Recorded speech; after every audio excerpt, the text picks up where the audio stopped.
मैंने बनाई है चॉकलेट मिठाई जो कि बहुत ज्यादा स्वादिष्ट बनकर तैयार हुई है। और फिर ये घर पर उपस्थित ही रोज के सामान से बनकर तैयार हुई है। और इसको खाकर ही आप समझ पाएंगे फ्रेंड्स कि कितनी ज्यादा ये स्वादिष्ट बनकर तैयार होती है। और फिर बच्चों का बर्थडे हो तो ये वाली चॉकलेटी मिठाई हम एक दिन पहले बना के रख सकते हैं।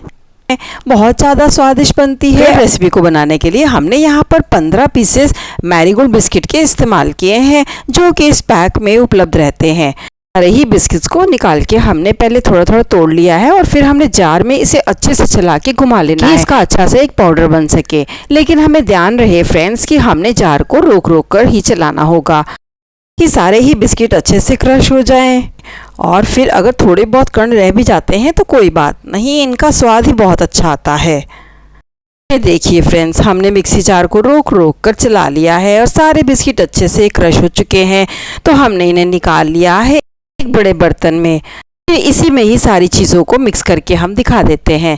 तो बिस्किट हमारे अच्छे से दरदरे हो चुके हैं, बहुत ज़्यादा खुशबूदार भी हो रहे हैं। और इसमें हमने डाल दिया है 1 चम्मच ग्रेटेड कोकोनट जिससे कि इनका स्वाद बहुत अधिक बढ़ जाता है। इसके साथ ही थोड़े से हमने ड्राई फ्रूट्स ले लिए हैं। 1 चम्मच भर बादाम, 1 चम्मच भर अखरोट और 1 चम्मच भर किशमिश को लिया है। फ्रूट्स को भी हमने मिक्सी जार में अच्छे से चला लेना है ताकि ये भी अच्छे से दरदरे क्रश हो जाएं। अभी भी मिक्सी जार को हमने रोक रोक के इसे पल्स मोड पे चला लिया है। यहाँ पर हमने 2 छोटे क्यूब भर अमूल का बटर लिया है जिससे कि इस मिश्रण का स्वाद बहुत ही अच्छा हो जाए। तो हमने इसे पिघला कर इस अमूल बटर को इसमें डाल दिया है। बटर को अब हमने पिघला लिया है और इस 1 चम्मच भर अमूल बटर को भी हमने इसमें डाल देना है जिससे होगा ये तो इस मिश्रण का स्वाद बहुत ही अधिक बढ़ जाता है। मिश्रण में ये बाइंडिंग का भी काम करेगा। इसके साथ ही हमने यहाँ पे 2 बड़े चम्मच भर एवरीडे नेस्ले मिल्क पाउडर डाल दिया है जिससे कि इस मिश्रण का स्वाद बहुत ही अच्छा हो जाता है। हम तो जानते ही हैं मिल्क पाउडर डालने से इस मिश्रण का स्वाद कितना अच्छा बढ़ जाएगा। तो इसके हमने 2 चम्मच भर इसमें डाल दिए हैं। और मिश्रण को थोड़ा और अच्छा टेस्टी और मलाईदार बनाने के लिए हमने घर की फ्रेश मलाई 1 छोटा चम्मच डाल देनी है। हमारा मिश्रण बहुत ज़्यादा स्वादिष्ट तो बनता ही है। साथ ही हम तो जानते ही हैं फ्रेंड्स कि घी और मलाई डालने से हमारा मिश्रण कितने अच्छी तरह से बाइंड भी होने लगता है। सभी चीज़ें और अच्छे से मिल जाएं और इसके लिए हमने यहाँ पे डाल दिया है 1 बड़ा चम्मच भर दूध। सारे ही मिश्रण में मिला देंगे ताकि ये सारा मिश्रण हमारा डो की तरीके बन जाए। फ्रेंड्स, अगर ये थोड़ा और रूखा लगे आपको तो उसमें 1 चम्मच थोड़ा थोड़ा करके और डाल सकते हैं। इस तरह से हमने बस उतना ही दूध डालना है जितना कि हमारा अच्छे से बन पाए और ज़्यादा दूध हमें नहीं डालना है इसलिए कि हमारा डो अच्छी सी शेप ले सके। बिस्किट भी यहाँ पे बेक्ड रहते हैं तो जैसे जैसे हम इसमें सामग्री ऐड करते जाएंगे वैसे वैसे बिस्किट्स की भीनी भीनी खुशबू पूरे किचन को महका देगी। बहुत ही ज़्यादा स्वादिष्ट बनकर तैयार होते हैं। सारे ही इंग्रेडिएंट्स को पहले चम्मच की सहायता से अच्छे से हमने मिक्स कर लिया है और फिर अलट पलट कर स्पैचुला की सहायता से सभी चीज़ों को अच्छे से मिला देते हैं। और फिर थोड़ा सा हाथ से हम इसको मिक्स करेंगे जिससे कि डो फॉर्म में आ जाए। बस अब 2 बड़े चम्मच हमने दूध इसमें ऐड कर दिया है और अब इसमें डाल दिया है मिठास के लिए हमने 1 बड़ा चम्मच भर शहद इसलिए डाला है जैसे ये इसका स्वाद बहुत ही अच्छा हो जाता है। बच्चों के बर्थडे पे अगर हम बाहर से कुछ बना बनाया लाते हैं तो हमें पता नहीं रहता कि उसमें कौन से इंग्रेडिएंट डले हैं। बनी तो रेसिपी हेल्दी होती ही है। और अब हमने 1 बड़ा चम्मच भर शहद इसमें डाल दिया है। इससे हमारा मिश्रण बहुत ही अच्छे से सेट हो जाएगा। सभी चीज़ों को अच्छे से मिक्स कर लेना है और अब ये बिल्कुल ही डो फॉर्म में बनकर तैयार हो जाएगा।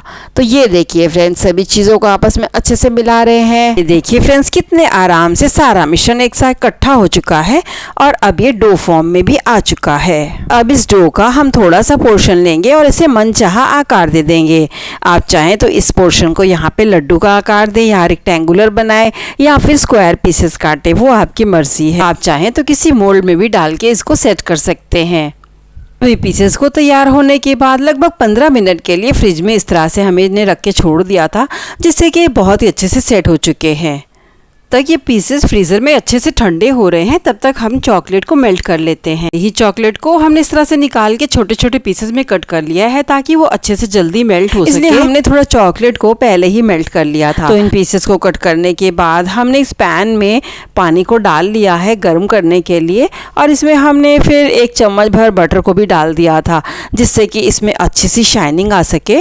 में 1 बड़ा चम्मच भर दूध हमने गर्म कर लिया था और फिर गैस को ऑफ कर दिया।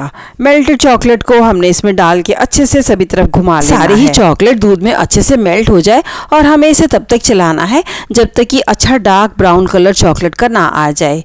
और जब सारी चॉकलेट दूध में मिक्स हो जाएगी तो ये अपने आप इसका अच्छा सा कलर आ जाएगा और फिर हमने इसे निकाल लेना है कटोरी में। क्योंकि चॉकलेट को मेल्ट करने के लिए हमने यहाँ पर दूध मिला दिया है, इसके फ्रीज होने में बहुत ज़्यादा समय लगता है। हम यहाँ पर यही कहेंगे फ्रेंड्स कि सिर्फ चॉकलेट को डबल बॉयलर पे आप मेल्ट करके पीसेस को डिप करके कोट कर लीजिएगा, जिससे कि बहुत जल्दी ये फ्रीज होते हैं। अभी तैयार पीसेस को हमने इसमें डिप कर देना है एक एक करके, जो कि हमने फ्रीज करके रखे थे। क्योंकि अच्छे से सेट हो चुके हैं तो बहुत आराम से ये चॉकलेट में डिप होके अच्छे से इसमें चॉकलेट कोट हो जाती है। तो दोनों फोर्क के सहायता से हमने इसे अच्छे से चॉकलेट से कोट कर लिया है। से अच्छे से इसकी चॉकलेट सब तरफ से पोंछते हुए हमने बहुत ही आराम से इसे अब निकाल दिया है प्लास्टिक शीट पे। तो यहाँ पे बटर पेपर पे भी इसे निकाल सकते हैं। हमने सारे ही पीसेस को बनाकर तैयार कर लेना है। इस तरह से हम आराम से डिप करेंगे और फॉर्क की सहायता से अलट पलट कर हम सारे ही चॉकलेट को इस पे कोट कर लेंगे। और फिर सावधानी से हम इस पीस को उठाएंगे और इसकी एक्स्ट्रा चॉकलेट को हटाते हुए इस पीस को हम सावधानी से प्लास्टिक शीट पे रख देते हैं। तरह से सभी पीसेस को हमने बनाकर तैयार कर लिया है। को हम फ्रीजर में सेट होने के लिए रख देंगे, जिससे कि इसकी चॉकलेट ऊपर की अच्छे से सेट हो जाए। फिर जब इस पर एक कोट अच्छे से चॉकलेट का हो जाए तो आप चाहें तो इसको दोबारा भी कोट करके इसमें चॉकलेट अच्छी सी आप सेट कर सकते हैं। हमारे घर के बच्चों को बहुत ज़्यादा इसे खाने की जल्दी थी, तो वो रुके बिल्कुल भी नहीं और हमें सारा काम ही जल्दी जल्दी करना पड़ा। जैसा कि मैं बताती हूँ कि हर मिठाई का स्वाद ठंडा होने पर और ओवरनाइट छोड़ने के बाद ही आता है, वही चीज़ इसके साथ भी है। और यहाँ पर हमने इसको प्लेट में निकालने के बाद अच्छे से डेकोरेट कर दिया है। हम आपको यहाँ पर यही बताना चाहेंगे फ्रेंड्स कि इस मिठाई का स्वाद वाकई बहुत ज़्यादा अच्छा आया है।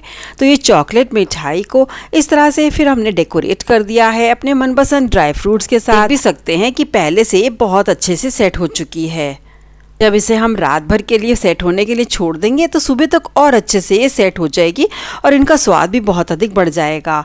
और लीजिए फ्रेंड्स, अब हम इसको कट कर देते हैं। तो ये देखिए कितने आराम से ये कट हो पा रही है। फिर हमने इसे बेक्ड बिस्किट, ड्राई फ्रूट्स, शहद और साथ में मिल्क पाउडर, बटर, सभी चीज़ों का स्वाद इसमें बहुत ही अच्छे से आ रहा है। खाने में भी बहुत जबरदस्त से स्वादिष्ट बनकर तैयार हुई है। इस तरह की मजेदार स्वादिष्ट से चॉकलेट मिठाई को घर पे बनाना और हमें सब्सक्राइब, लाइक और सपोर्ट करना बिल्कुल ना भूलें।